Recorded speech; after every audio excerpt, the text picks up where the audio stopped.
Verlis here, we're taking a trip from Kalos to Hoenn and we're bringing Diggersby with us. Now Diggersby gets an insane amount of moves in Omega Ruby and Alpha Sapphire that the tutors give it everything. Ice Punch, Fire Punch, Thunder Punch, Iron Head, Knockoff, Low Kick, Gunk Shot. It pretty much gets every kind of coverage because it's a normal type.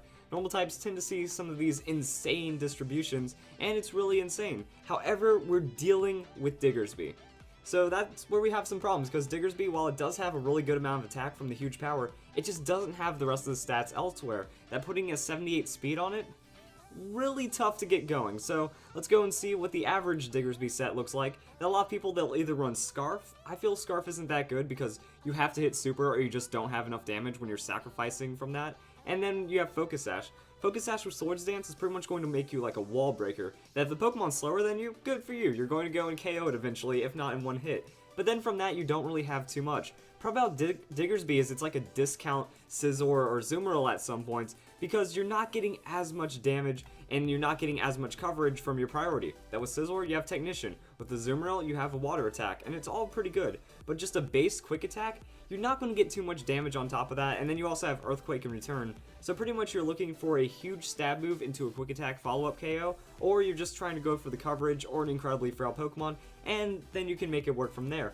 But again, the speed is very low, so you're not like a sweeper kind of Pokemon. And then when you take the attack into consideration, 232 on the attack does double into 460. And then when you get a Swords Dance up, you're dealing with over 900 attack in one turn.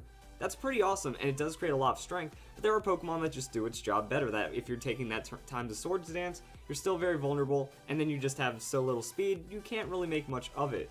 And even then when we keep breaking it down, Return and Earthquake. These moves give Stab. So Stab Earthquake is at 150 power, Stab Return is going to be over 150 power because of that max 102, so like 153 power.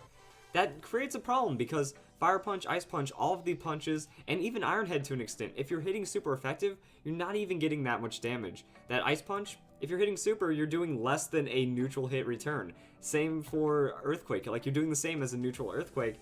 So it only adds something if you're going for that 4 times effectiveness. And that's kind of it, like since Return is only walled out by Steel and Rock, well, Earthquake hits that super.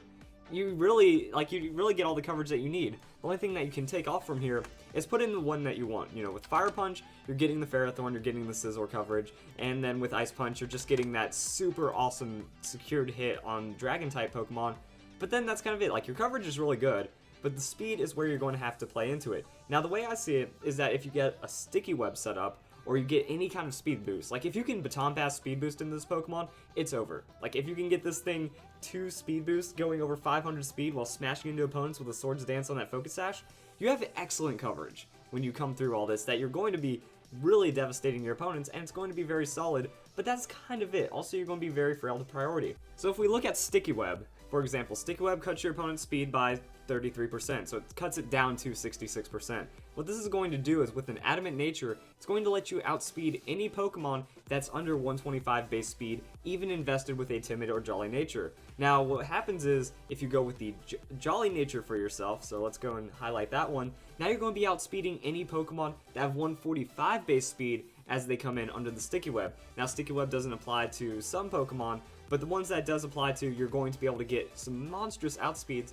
and then with your coverage, you're looking at some very high KO potential, especially after setting up a Swords Dance. So that's the problem with Diggersby. Like, it needs a lot of speed support. It needs a lot of care. You can put it on Trick Room, but it's kind of frail for doubles, and like the setup really takes it away from that. So it does create a lot of weird positions that Diggersby, in theory, it's incredible that you're dealing with an insane amount of attack, incredible coverage, but it just kind of falls flat because everything doesn't really come through enough. Now, I was just thinking about a tankier Diggersby. That this is where it gets really interesting, is because it's one of the very few Pokemon with Cheek Pouch, one of 2 essentially, that you get Bunnelby, Diggersby, and Dedenne, and this is the tankiest of the Pokemon with Cheek Pouch. Cheek Pouch is awesome. It restores your health by 33%. You get 33% of your health back when you eat a berry. Combine that with Citrus Berry, which gives you a quarter of your health, and now Cheek Pouch is giving you over 50% of your health every time you eat a berry. And then the cool thing about Diggersby is it gets recycled in Omega Ruby and Alpha Sapphire for the tutors. So now I was thinking, wait, we could actually maybe get a really tanky, disruptive Diggersby that can do a lot of work. That Diggersby has Super Fang. So my idea is Bulk Up. that you want to invest into the special defense pretty well. Now, I'm always at a mix on when to do this. You know, sometimes you try to go for a really even amount, other times you can try to go for more disparity. That with this, you know, you can max out the defense, just go with that bold nature, that way you have some kind of physical durability as you get set up, and then you're good to go from there. That 374 on the hit points is alright, and then 253 on the special defense, as long as you're not getting hit super effective, it can work out.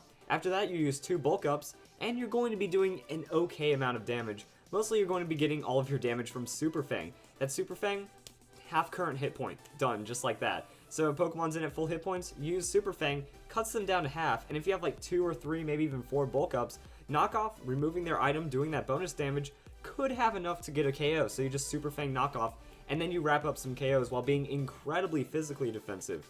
And that's where Recycle comes in, that whenever you anticipate being dropped below half hit points, use Recycle, and it's like using Recover. That since you're getting 50% of your hit points back, the only real problem here is special. Like if you can maybe Baton Pass Calm Mind or any kind of special defense boost in Diggersby, it can become really unstoppable.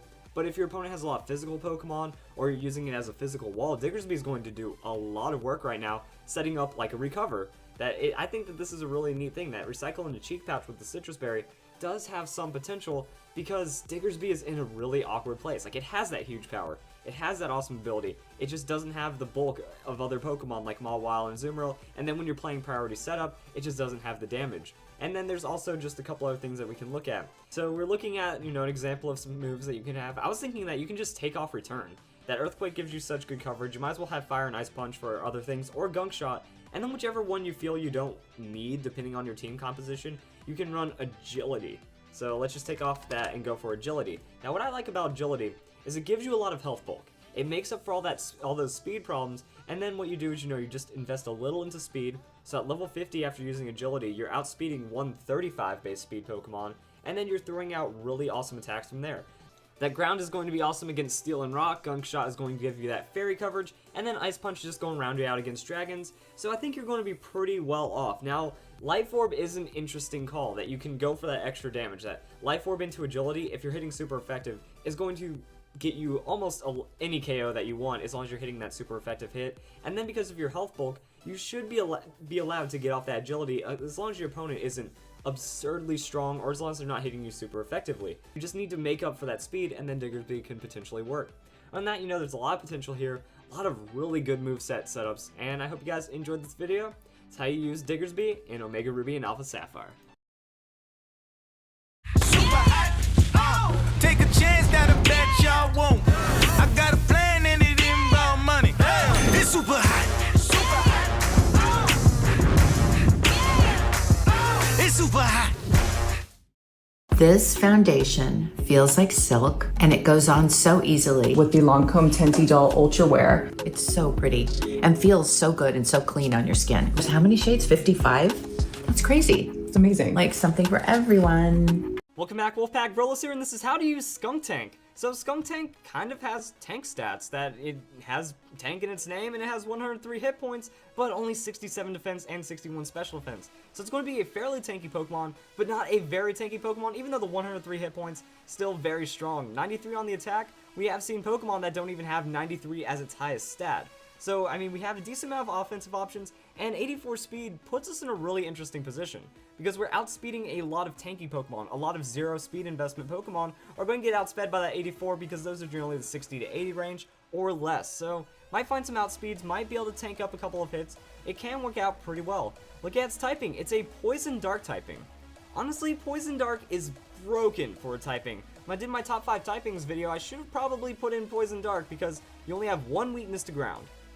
That's it. And then you have the immunity to Psychic, you have resistance to Poison, Ghost, Grass, and Dark. It's just a great typing that complements itself. It's not like you have a 4 times weakness to ground or anything, just a 1-2 times weakness to ground. It's really, really consistent, really solid, so I do like that typing. Also, it's offensively really well. Dark Stab and Poison Stab, pretty good. Hopping into Pokemon Showdown, Skunk Tank is a bit interesting, and Foul Play is actually really awesome. So a cool thing is, since Skunk Tank is a Dark-type Pokemon that gets Foul Play gets Stab.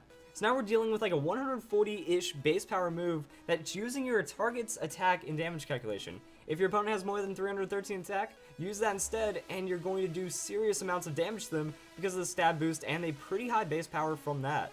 Next up we have Sucker Punch, Dark type, Stab, Outspeeds, Sucker Punch, Damage, cool stuff. Poison Jab, a lot of Fairy type Pokemon are pretty slow, so you might actually find some outspeeds with this. And then Poison Jab rounds out your coverage, and then Play Rough. Play Rough hits other Dark type Pokemon, hits Dragon type Pokemon. Fairy's always good coverage. So really right here you're set up pretty well, and I was just kind of looking at the options that you have. So if you're running Life Orb, you might have to stick to just Sucker Punch and try to look for 2-hit KOs on Sucker Punch. You know, Sucker Punch with the Life Orb, with Stab, with this 93 attack, that might turn into something serious. But the problem is, since we're running as a tanky Pokemon, we have a lot of hit point bulk. We don't want to be taking too much damage from the Life Orb, so it is a bit risky, which is also why I'm showing Assault Vest. Assault Vest is just going to make you a bit tanky overall, and it could just make it to where you absorb more hits. You can kind of become a mixed tank with a little bit of special edge, so you can take up some special hits, and that's going to be pretty solid as well. Or you can just kind of go with a Lychee Berry, that you might expect that with your tankiness, you could take 2 hits, survive around red health, get the attack boost, and now you're doing a 50% or 150% damage Sucker Punch with Stab, with all of that, and that might start converting some serious damage right there. So overall, your item choice, this is where Skuntank starts having a hard time. So why we don't see it too much. It's a very awkward Pokemon because it doesn't have insane stats, it doesn't want a Life Orb, it doesn't have the best coverage to make use of an Expert Belt, and then the other items just kind of mildly benefit instead of like this Pokemon needs this item kind of idea. Citrus Berry could work, Leftovers could work, so you're just kind of being a troll mostly, that you want to throw out just random moves, try to 2-hit KO some opponents while not getting 2-hit KO'd back, and then you have the Aftermath ability. So after that, you know, you throw out another Sucker Punch, a Poison Jab, a Foul Play, a Play Rough, you get some damage, and if the final move on you makes contact, they lose a quarter of their hit points on top of that, so you might be able to sneak in a little bit of extra damage on top of Skuntank, and that could be pretty cool. So other things with Skuntank, you can run Quick Claw or Explosion. So say we don't want to have like Play Rough or anything like that, we're just running our Stab, we're running Stab, Sucker Punch, Stab, Foul Play, Poison Jab, and Quick Claw. This is going to let us keep our adamant nature, this is going to let us just maybe get a cheesy outspeed, that we get a Sucker Punch into a Quick Claw, Foul Play, or Poison Jab, and then we also have the chance of getting a Quick Claw boost on using Explosion as our last move. So that's just some more trolliness that you could add to the pot. Quick Claw, a cool item, but that's kind of all there is to Skuntank. It's going to just want to tank up some hits, throw out some okay hits back, and whatever item you're using might give it a small amount of benefit, and if you get really lucky, you might just get the Quick Claw boost Explosion after already scoring KO because of Sucker Punch and Foul Play. It's a reliable Pokemon, but there are tankier Pokemon, and there are more insane Pokemon that do crazy things in the game, but Skuntank can come in, sit around as a troll, and maybe do some cool things. We are getting into the middle of the Sinnoh Pokedex, so not all of these Pokemon are supposed to be competitive. You can still get some use out of Skuntank if you want to. So I hope you guys enjoyed this video. That's how you use Skuntank. I hope you all have a nice day.